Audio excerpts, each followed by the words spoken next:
I rank Chicago's Northside neighborhoods from best to worst. But before you come for me in the comments, this is not about which neighborhood is better in some perfect way. This is about what actually matters when you're deciding where to live in Chicago. Cost, location, transit, lifestyle, housing type, and what your money actually buys you. Because the neighborhood that looks best on paper may not be the best neighborhood for your actual life. So I'm going to take you through the north side, starting closer downtown and working our way north. And stick with me because I want to show you one area about 20 minutes from downtown where you can live near the lake for a lot less than you may expect, especially if you're moving from New York, California, or another expensive market. So let's get into it. I lived on Chicago's north side for 27 years and I've been helping people buy and sell homes in Chicago for 24 years. And a lot of people I work with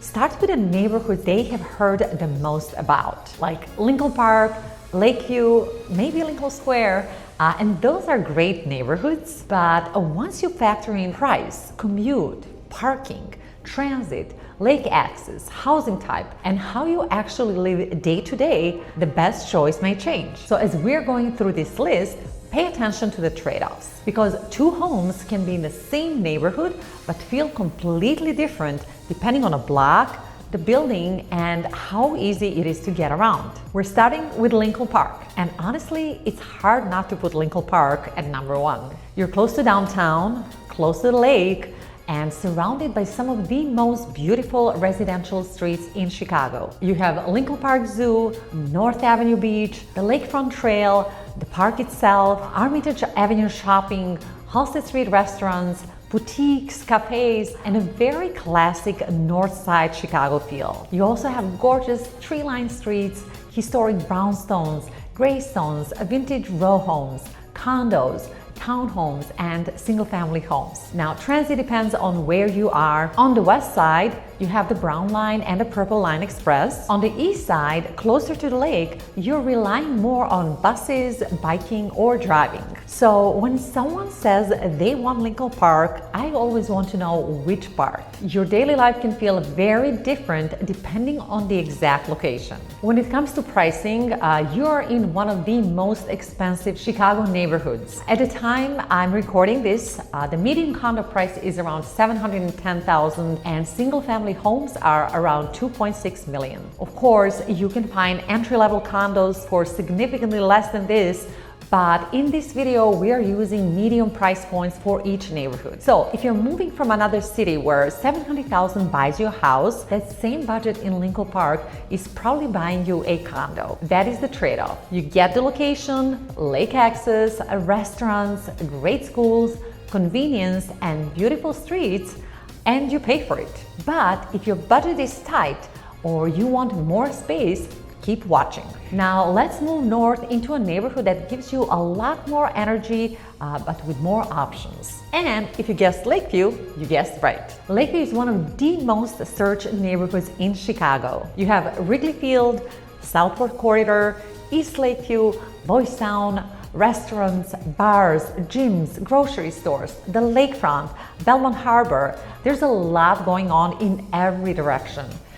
But Lakeview is not just one thing. East Lakeview feels completely different from Southport Corridor. Southport feels different from Wrigleyville. And West Lakeview is different again. Transit also changes depending on where you are. East Lakeview has a red line access and good bus service along the lakefront. Southport and West Lakeview are closer to Brown Line. Near Wrigley, you may be close to Red Line, but game days can make the area feel very busy, so that is something to be aware of. That's why I always tell people, you cannot just say, I want to live in Lakeview. You need to know which part of Lakeview fits you. East Lakeview has the highest concentration of high-rise condo buildings, mostly built in the 1960s. You can still find more affordable entry price points in those buildings, but many come with higher assessments, so that is something to pay attention to. Southport Corridor and West Lakeview have more walk-up buildings, 2 and 3 flats, townhomes, and single-family homes, so prices climb quickly. Now, across Lakeview, the medium condo price is around $465,000, and single-family homes are around $2 million. Lakeview gives you energy, walkability, restaurants, nightlife, lake access, festivals, and transit, but you need to know which part fits your lifestyle, or you can end up feeling out of place even in a neighborhood as beautiful and popular as Lakeview. Next on our list is Lincoln Square, and this is where the pace starts to slow down. It is still walkable, but it feels calmer than Lincoln Park or Lakeview. You have Lincoln Avenue, Old Town School of Folks Music, Giddings Plaza, independent shops, restaurants, cafes, breweries, bakeries, and the farmers markets on Tuesdays and Thursdays, and great parks like Winnemucca and Wells Parks. The Brown Line is a big part of why Lincoln Square works so well. You have L stops at Western, Rockwell, and Damon, which gives you a pretty straightforward ride into the loop in about 20 to 25 minutes. You also have Metro nearby in Ravenswood, so you really have good transit options around here. Even though Lincoln Square is farther north and west, you still have strong transit if you are near the train. People choose the Lincoln Square for the tree-lined streets, great housing options, restaurants, a real main street, good schools, and a quieter neighborhood feel and a quieter day-to-day lifestyle. And the quieter does not mean boring. There's plenty to do here. It just doesn't have the same intensity as Lakeview or Lincoln Park. Lincoln Square also has a great mix of housing. You have classic Chicago graystones and brownstones, 2 and 3 flats, smaller vintage courtyard buildings, condos and single-family homes. The median condo price is around $375,000 and single-family homes are around $1.1 million. You get more for your money here, especially on the condo side. If you want walkability, neighborhood feel, easy access to transit, and more breathing room, Lincoln Square could be a great choice. Next is North Center and Roscoe Village. I'm grouping them together because for a lot of buyers, they serve a similar purpose. These are quieter, more residential Northside neighborhoods, but you still have restaurants, coffee shops, local businesses, and walkable streets. Roscoe Street is a real draw with local boutiques, bookstores, coffee shops, restaurants. You also have smaller pockets of restaurants and shops along Damon, Lincoln, and Irving Park, so you still have places to walk to. This is a great area for buyers who want to stay on the north side. Transit here is mostly Brown Line focused, but some parts are farther from the train, so the exact block really matters if walking to the train is important to you. One home can feel very train friendly, while another can feel much more car dependent. The condo median price here is around $600,000, which can look high compared to Lakeview, but that number needs context. North Center and Roscoe Village do not have the same high-rise condo inventory you see in East Lakeview, where smaller and lower priced condos pull the overall median price down. So I don't want you to assume a North Center and Roscoe Village are automatically more expensive than Lakeview. That would not be the full picture. Lakeview is much larger and has far more condo inventory, including those older high-rise buildings with lower entry prices. In the North Center and Roscoe Village,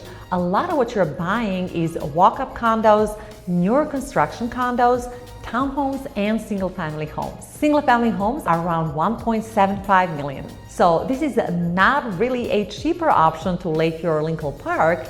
It's just more of a quieter, smaller, more residential lifestyle alternative. Uptown is the one I mentioned at the beginning, and it surprises a lot of people. You're about 20 minutes from downtown on a red line. You're right by the lake. You have beaches, parks, historic buildings, Argyle Street restaurants, and some of Chicago's best old entertainment venues, the Green Mill, Aragon Theater. These are real Chicago landmarks. Transit is a big plus here. You have a red line access at Wilson, Lawrence, and Argyle, plus good bus service east and west.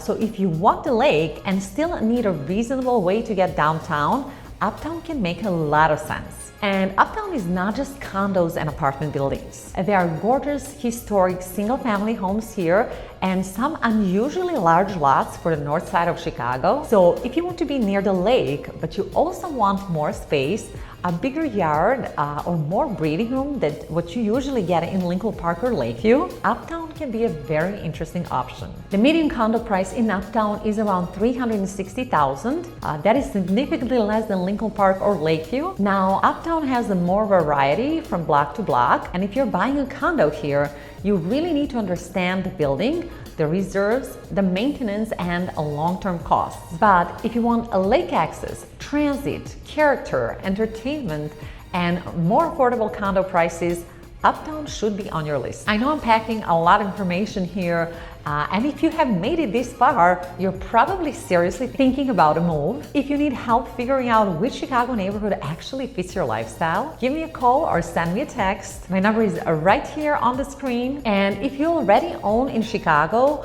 but are moving out of state, I also have a network of vetted agents around the country. These are great realtors. These are people that I would trust with my own family. I would be happy to connect you with the right person for a no pressure, honest conversation. Now let's move on to Andersonville, which is one of those neighborhoods people fall in love with very quickly. The heart of it is Clark Street.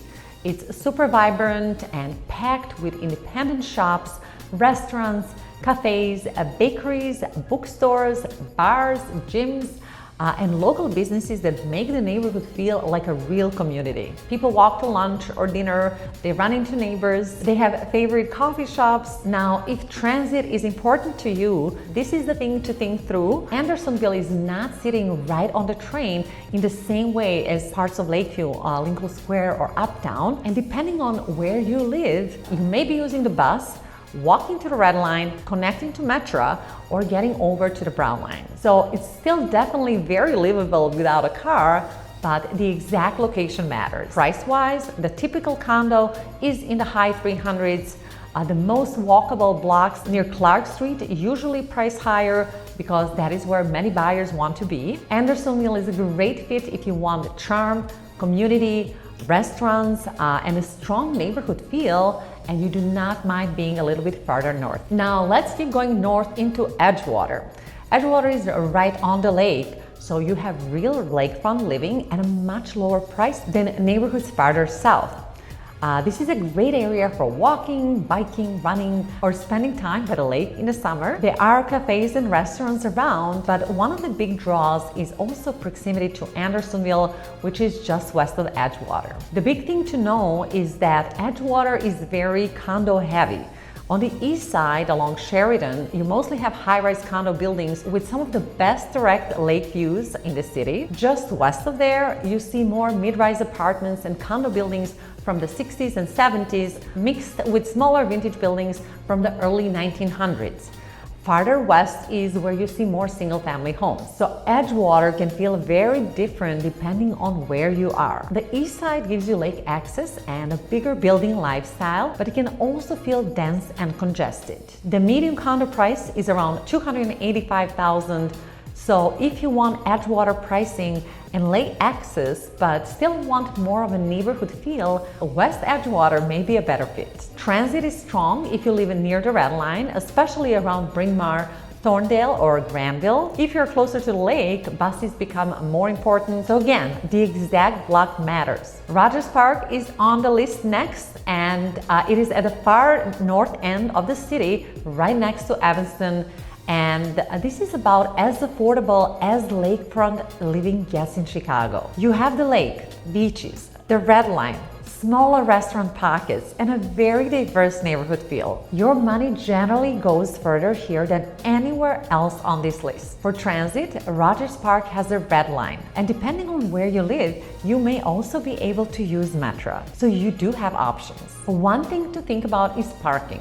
A lot of the area has larger courtyard buildings built in the early 1900s before people even had cars. So the neighborhood has charm and beautiful vintage architecture. Parking can be tight depending on the block and building, especially as you get closer to the lake. Now, this is not a reason to avoid it. It's just something to think about if you own a car. The biggest trade-off is distance. You're farther north, about 11 miles from downtown. On the Red Line, your commute is about 40 to 45 minutes. Metro can get you there in about 20 to 25 minutes, but it has a more limited schedule and drops you off at Ogilvy. The typical condo price is around $250,000, so from an affordability standpoint, Rogers Park can make a lot of sense. But if you want quick downtown access or an active nightlife scene right outside your door, Rogers Park may feel a bit too far north. If your top priority is value, space, and being close to the lake, Rogers Park could be exactly what you're looking for. Just because Rogers Park is last on my list, that doesn't mean that it's not a good neighborhood. It is last because when we combine cost, location, transit, and things to do, there are definitely some trade-offs. But for the right person, it can still be the perfect fit. So that is my list: Lincoln Park, Lakeview, Lincoln Square, North Center and Roscoe Village, Uptown, Andersonville, Edgewater, Rogers Park. But the top ones on the list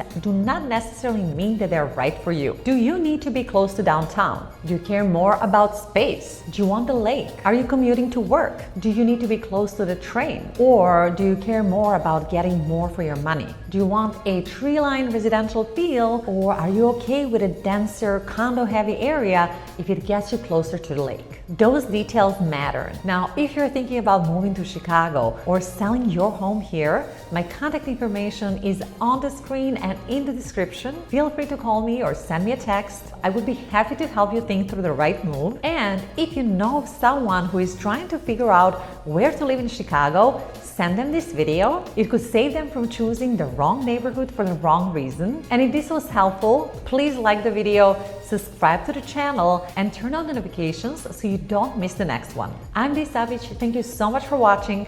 Keep exploring, and I'll see you in the next one.